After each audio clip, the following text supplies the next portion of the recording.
Something I've been feeling. Javari. Depths of my heart.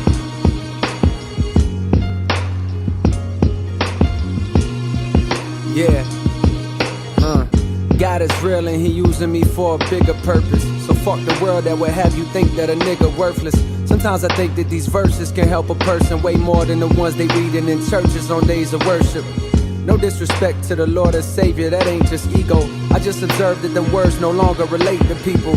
Cause modern times be flooded with dollar signs and social media stunting. My niggas just wanna shine. They frame of mind so far removed from the days and times of Nazareth. Life these days is a labyrinth, and the maze so elaborate we barely get through half of it before it's too late.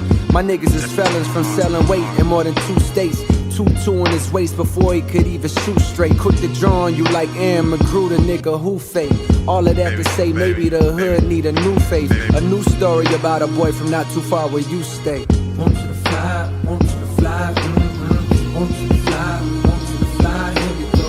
Want you to fly, want you to fly, want you to fly, want you to fly, here we go. His mama was a virgin named Yolanda, and she raised him on her own. After she was disowned, her mama called her a liar, said get the fuck out my home since you wanna be grown. So there she was now, 17 and alone. But this little boy that grew in her stomach made her feel strong. The angels paid her a visit one night and let it be known this was God's child. Woman, behold a miracle. She shed tears cause she never believed in the spiritual, but her heart was pure and she was good. For 18 years she raised him on Section 8 in the cold embrace of the hood. Did the best that she could. The boy was named Javari, walked with the spirit of his father emanating from body.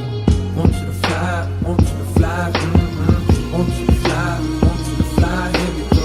Want you to fly, want you to fly, want you to fly, want you to fly, here we go.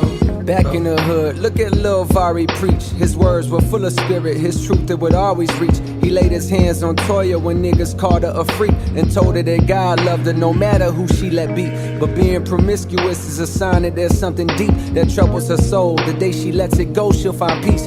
She broke down admitting her stepfather had touched her for years. She kept it secret for fear of her mother's grief. Now the bitterness she feels for that nigga is at a peak, and a lack of self-esteem is the reason that she would sleep with anybody and not think twice. Javari spoke calmly, instructing her to forgive her stepfather. Though he was wrong, he was sick, afflicted by evil, but the power to switch how you feel about people who hurt you is truly a gift. The thing that can make you rich or keep you down in the ditch. If you refuse to let go of the ground, then how can you lift into the sky where you belong with the Most High? Now wipe those tears from your eyes. My father wants you to fly. Want you to fly, want you to fly, want you to fly, want you to fly, here we go.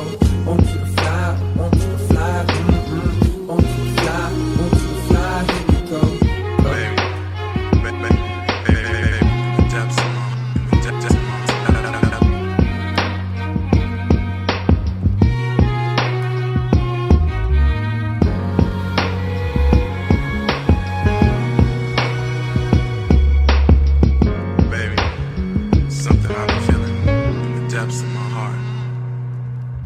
Back in the hood, Javari built up a following. Niggas put down they pistols eventually and stopped swallowing Molly pills. Instead, now they bodies filled with spirit. 12 little homies soaking up every word that they hearing.